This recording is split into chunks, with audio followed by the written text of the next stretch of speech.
สวัสดีครับคุณผู้ชมครับขอต้อนรับคุณผู้ชมเข้าสู่รายการใครๆก็เข้าครัวนี่เกือบจะไม่รอด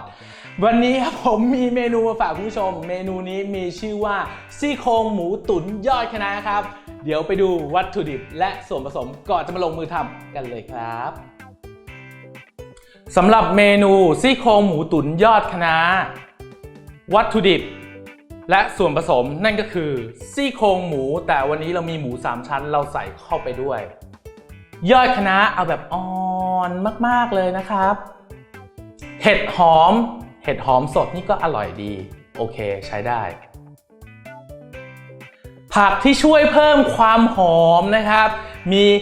หอมแดงกระเทียมรากผักชีแล้วก็เอามาบุสักเล็กน้อยต่อมานี่ก็คือเครื่องพะโล้นะครับเครื่องพะโล้คุณผู้ชมก็สามารถหาซื้อได้ทั่วไปเลยอันนี้ทีเด็ดเราปรุงรสด้วยซอสพื้นฐานนะครับซอสพื้นฐานในสูตรนี้ประกอบไปด้วยน้ำมันหอยซอสปรุงรสและน้ำตาลทรายเดี๋ยวไปบอกเคล็ดลับกันทีหลังครับผมเครื่องปรุงรสต่อมานั่นคือเหล้าจีนน้ำมันงาผงพะโล้พริกไทยป่นตอนนี้ส่วนผสมครบแล้วไปลุยกันเลย5 4 3 2 1 Action ขั้นตอนแรกในการทำเมนูซี่โครงหมูตุ๋นยอดคะน้าชื่อยาวเหลือเกินผมเริ่มต้นเลยง่ายๆด้วยการอุ่นกระทะให้มันร้อนก่อนนะฮะเสร็จเรียบร้อยแล้วผมก็ใส่น้ำมันลงไปเล็กน้อยต้องบอกก่อนเลยนะครับว่าเล็กน้อยจริงๆหลังจากนั้นฮะนี่ครับผมรากผักชีกระเทียมหอมแดงครับเอาลงไปคั่วให้หอมนี่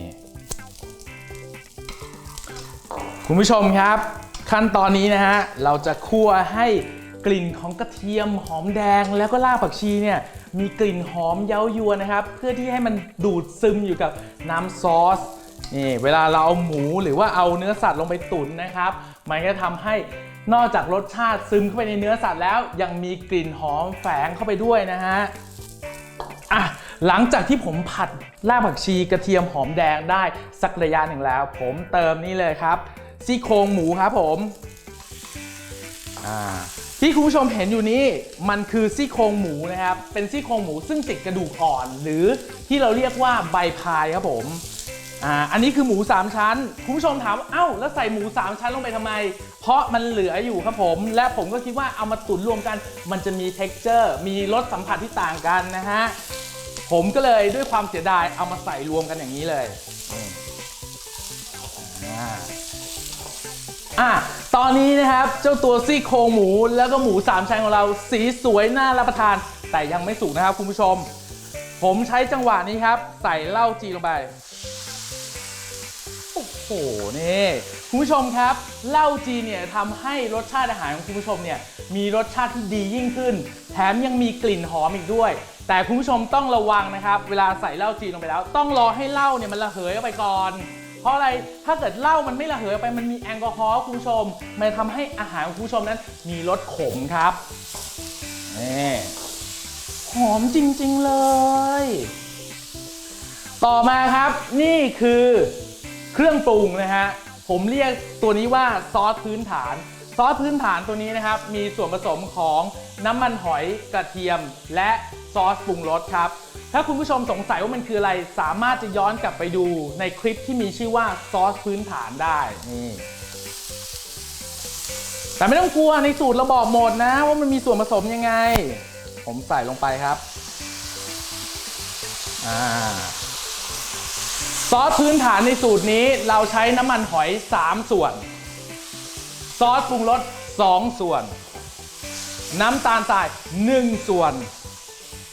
บอกเอาไว้เลยยี่ห้อขออนุญาตไม่บอกนะครับคุณผู้ชมชอบยี่ห้อไหนไปหาซื้อยี่ห้อนั้นเอาง่ายๆเลยนี่เสร็จเรียบร้อยเราใส่น้ำสต๊อกลงไปครับ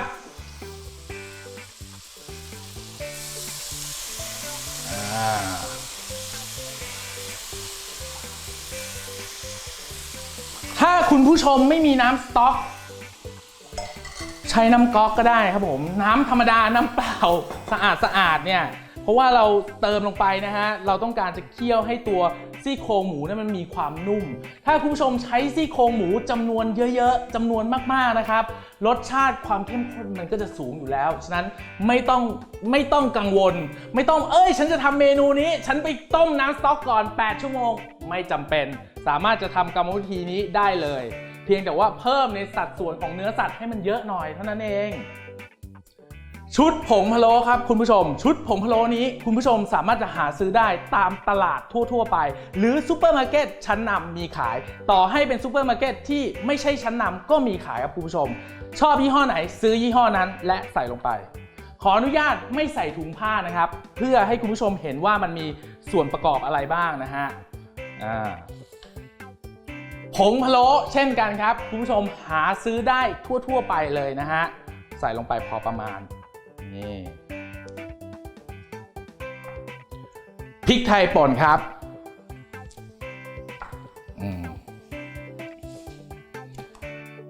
หลังจากนี้นะครับคุณผู้ชมผมจะเคี่ยวซี่โครงหมูเอาไว้แบบนี้ถ้ามีฝาหม้อเอาฝาหม้อมาปิดแต่ผมไม่สามารถจะปิดฝาหม้อได้เพราะว่าเดี๋ยวมันจะบังคุณผู้ชมมองไม่เห็นนะฮะเอาเป็นว่าผมเปิดไว้อย่างนี้เลยแล้วหมั่นเติมน้ำหน่อยอย่าให้มันแห้งหรือให้มันไหม้ไปกว่านี้เดี๋ยวตุ๋นได้ที่กลับมาดูกันครับ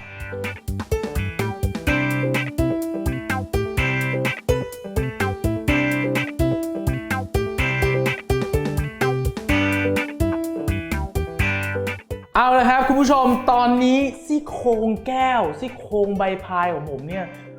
เปื่อยนุ่มบอกได้เลยว่านุ่มละมุนลิ้นมากๆไม่ต้องถามถึงหมู3 ชั้นว่ามันจะละลายในปากขนาดไหนอยากกินแล้วแต่ก่อนจะกินเนี่ยขอลวกผักหน่อยในน้ำมันน้ำที่ตุ๋นนี่แหละใส่ไม่หมดนะฮะคุณผู้ชมถามว่าทำไมถึงไม่ใส่ให้หมดเลยเปลืองครับผมเดี๋ยวเก็บไว้ทำเมนูหน้านะฮะใส่ลงไปแค่นี้ก็พอเห็ดหอมเนี่ยแหละให้มันชุ่มน้ำบางเมนูบางเทคนิคก็เอาไปผัดแยกได้นะครับแต่วันนี้ผมต้มไปเลยดีกว่าเพราะว่าผมเอาไว้กินเองผมชอบแบบนี้เอาละรอคะน้าสุกรอเห็ดหอมสุกเดี๋ยวไปจัดเสิร์ฟครับ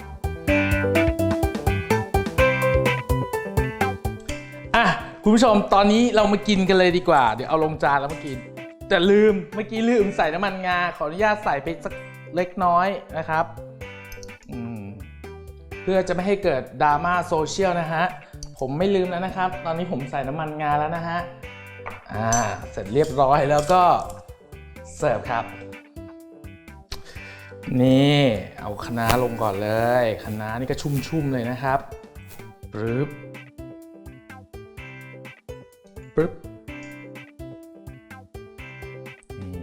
ซี่โครงครับ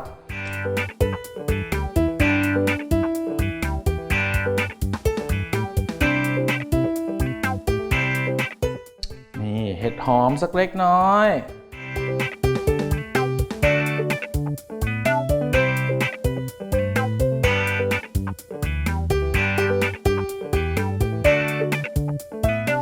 เสร็จเรียบร้อยแล้วครับคุณผู้ชมสำหรับเมนูซี่โครงหมูตุ๋นยอดคะน้าเป็นไงครับคุณผู้ชมอาหารง่ายไหมฮะและเรามีอีกหลากหลายเมนูนะครับที่ง่ายๆแบบนี้น่ารับประทานแบบนี้คุณผู้ชมเข้าไปดูได้ที่เว็บไซต์ของเราที่ foodtravel.tv ดูคลิปวิดีโอเสร็จแล้วอย่าลืมกดไลค์กด Subscribe ด้วยนะครับสำหรับวันนี้ลาไปก่อนสวัสดีครับเจอกันใหม่คลิปหน้าครับ